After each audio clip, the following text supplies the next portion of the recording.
Hello everyone, it's Marcia Caradinta with Scrappy Boy Stamps. I wanted to share with you all the projects I created for the brand new fairy tale release launch. This is the very first month that these are kicking off, and I am so excited to be working on them or working with them. So I am using the new Cinderella stamp set. Comes with all these beautiful images and sentiments. It obviously comes with the outline dies. I just kind of keep everything tucked together. These are my extra images. Okay. It also comes with a paper pack, of course, and a stencil, a scene builder stencil. So you can see better here. There's castle, like magical stars, wand, and the shoe or slipper. And then here are my projects. So the other die set that I don't have out, I need to tuck it in a better envelope, is this gorgeous carriage die. So I figured seeing the metal dies wouldn't do as much justice as seeing it assembled. And it is glorious. And the only papers I used, aside from white for card bases, is the paper pack that comes from this release. So here is the gorgeous carriage. I added some little flat back pearls here to the center of the wheels, here to the little handles. I did layer 2 deep for the handles. They have a bit more dimension there. Added pearls to here. And this was just serendipity at its finest, that little twinkle was right in the center practically of that heart. Of course, I added our princess with the birds here and her little mouse friend. And then again, to create the card base, I cut paper the width I needed, folded in half, and cut here. So when I die cut the pieces for this, I used the negatives and just glued them on the inside of the card like that. Okay.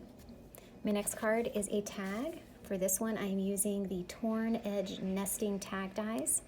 I used 2 of the sizes, obviously. I inked the stencil on the bottom layer. And I just kind of layered the castle with some of the stars and different arrangements there. And then I used one of the holes for the tag after I glued it together.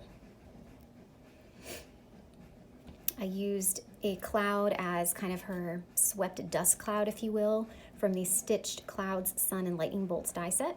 So that's what this is, and just kind of lightly inked it in brown around. Added this mousy friend and our scullery maid, if you will, to complete this tag. Let me see, I'll discuss these in just a moment. Okay, so for this card, I used the beautiful couple dancing. I did a lot of layers on this one. I used the Stitched Romantic dies, tag dies, for this base layer here. Oh, I'm not sure if my phone just paused. I used the Stitched Romantic dies for this back layer here, and I used 2 different patterns of paper for that. And I used, I hid it because I forgot I used that one. I used the Grass and Clouds Edger dies to kind of cut this cloud edge here. I thought that would be pretty. And then I layered the romantic tag onto the scalloped edged dies, the A2 stitched scalloped edge dies, and then on a final layer here with these stitched rectangle dies. So lots of layers. The card is heavy, but it's very nice. And then again, the sentiment was cut with one of the smaller stitched rectangle dies. I don't know if I stamped anything inside this card. I did not. Okay, and then for my final 2, you know I love to dry emboss the stencil. So I die cut 2 circles using the Stitched Circle Nesting die set. These are 2 different sizes. And I dry embossed just the castle.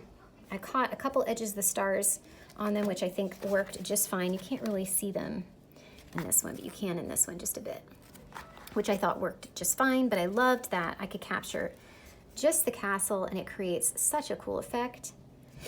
I layered another layer of, I use like cork paper, if you will. It's more eco-friendly. It's not as thick as foam adhesive, but it's really rigid. I die cut and layered that behind there to give it more stability and rigidity, because when you spritz your paper to do the dry embossing, it can sometimes warp it. So that kind of gives you the opportunity to smush it back down.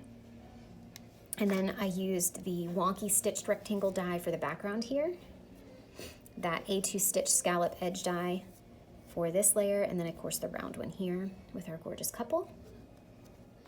For this one again, I used that A2 stitch scallop die, and then I used the, where is it, stitched rectangle dies. I have my cheaters up here to keep me honest. I just kind of modified the cut so that I could get it the length I wanted it here on the front for layering. I liked that this was a very clean and simple design, and just stamped the sentiment right on the front.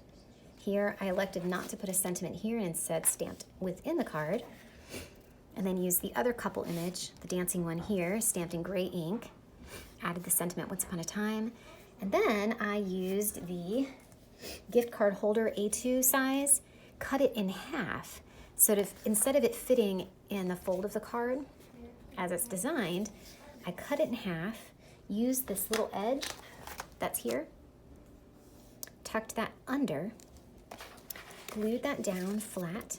You can kind of see the bend there a bit maybe, and then glued the edges down, and then die cut the little gift card shape size to tuck inside so somebody would know. I might use my typewriter and type gift card or something. But I liked that, the way that kind of fits, and it's a different way to use that gift card holder die. And then since I cut it in half, I used the other one on this card, because it's a birthday card and every little princess probably wants a little money to spend somewhere. I elected not to stamp a sentiment in here, but you could. Anyways, those are the 5 projects I created for the fairy tale release this January 2024 with Scrappy Boy Stamps. Thank you so much. Have a wonderful day.